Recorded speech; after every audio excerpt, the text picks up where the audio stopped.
लखनऊ अग्निकांड, पेट साफ से उठी चिंगारी ने निगली 15 जिंदगियां। बाथरूम में छिपे छात्र भी नहीं बच सके। अवैध निर्माण, फायर सेफ्टी की अनदेखी और प्रशासनिक लापरवाही पर उठे गंभीर सवाल। 4 गिरफ्तारियां, अधिकारियों पर कार्रवाई के बावजूद सुरक्षा व्यवस्था पर अभी भी कई सवाल कायम हैं।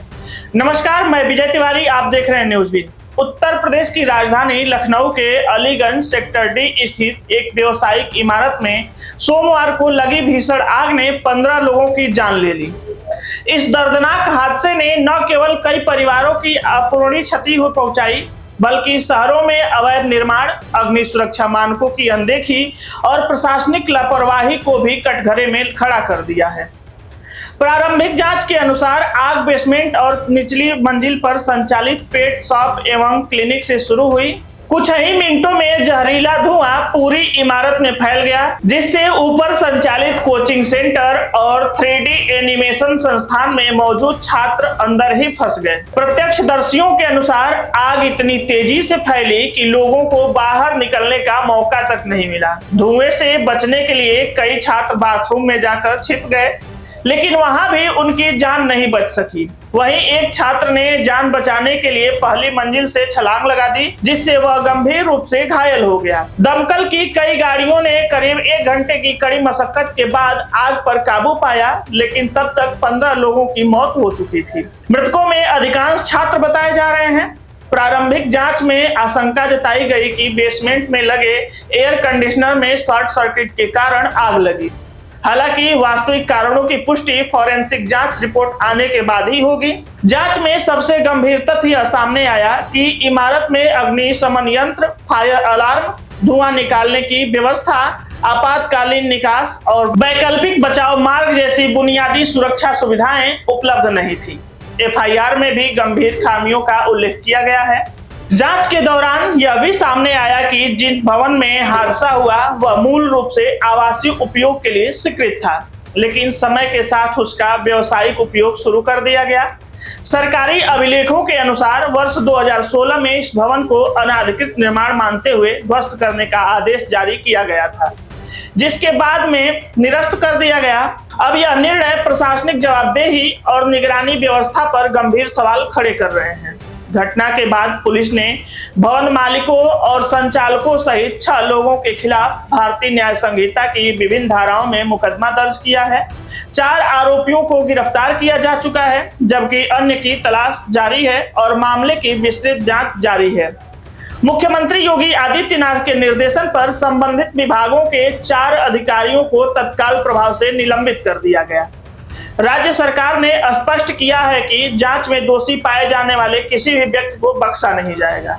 इस हादसे ने कई मार्मिक दृश्य भी सामने लाए। धुएं में फंसे छात्रों ने अपने परिजनों को अंतिम बार फोन कर मदद की गुहार लगाई। एक छात्रा की अपने पिता से अंतिम अपील, पापा मुझे बचा लीजिए, ने पूरे प्रदेश को भावुक कर दिया। इमारत के बाहर अपने बच्चों और परिजनों का इंतजार करते परिवार की चीख पुकार राहत एवं बचाव अभियान को और भी दर्दनाक बना रही थी। प्रधानमंत्री नरेंद्र मोदी ने मृतकों के परिजनों को 2-2 लाख रुपए तथा घायलों को आर्थिक सहायता देने की घोषणा की है। मुख्यमंत्री योगी आदित्यनाथ ने अपने सभी निर्धारित कार्यक्रम रद्द कर घटनास्थल का दौरा किया और घायलों को समुचित उपचार के निर्देश दिए। रक्षा मंत्री राजनाथ सिंह, राष्ट्रपति द्रौपदी मुर्मू, राहुल गांधी, शशि थरूर सहित कई नेताओं ने घटना पर गहरा शोक व्यक्त किया। देश भर में अग्नि सुरक्षा नियमों के सख्त पालन की आवश्यकता पर बल दिया। गौरतलब है कि कुछ ही दिन पहले दिल्ली के एक होटल में भी भीषण आग लगने से कई लोगों की मौत हुई थी। उस हादसे के बाद भी अवैध निर्माणों और बिना फायर सेफ्टी मानकों वाले भवनों में होटल, कोचिंग सेंटर, क्लिनिक और अन्य व्यावसायिक गतिविधियां धड़ल्ले से संचालित हो रही हैं।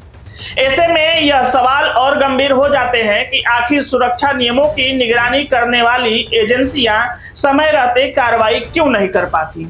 लखनऊ की यह त्रासदी केवल एक दुर्घटना नहीं, बल्कि शहरी सुरक्षा व्यवस्था की बड़ी विफलता का प्रतीक बनकर सामने आई है।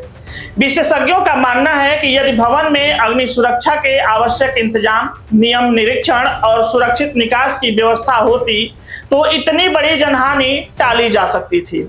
अब आवश्यकता केवल दोषियों के खिलाफ कार्रवाई की नहीं, बल्कि पूरे प्रदेश में व्यवसायिक भवनों के सुरक्षा मानकों की व्यापक समीक्षा, नियमित निरीक्षण और सख्त अनुपालन सुनिश्चित करने की है, ताकि भविष्य में किसी और परिवार को ऐसी अपूर्णित त्रासदी का सामना न करना पड़े। सवाल ये खड़े होते हैं कि इतने बड़े अग्निकांड होते हैं और जो अवैध निर्माण भवन, जो कि जहां पर अग्निशमन से निपटने के लिए, अग्निकांड से निपटने के लिए कोई व्यवस्थाएं नहीं होती हैं, आपातकालीन निकास नहीं होता है और फायर अलार्म तक का सिस्टम नहीं लगा होता है, उसके बाद इतने बड़े अवैध निर्माण संचालित होते रहते हैं।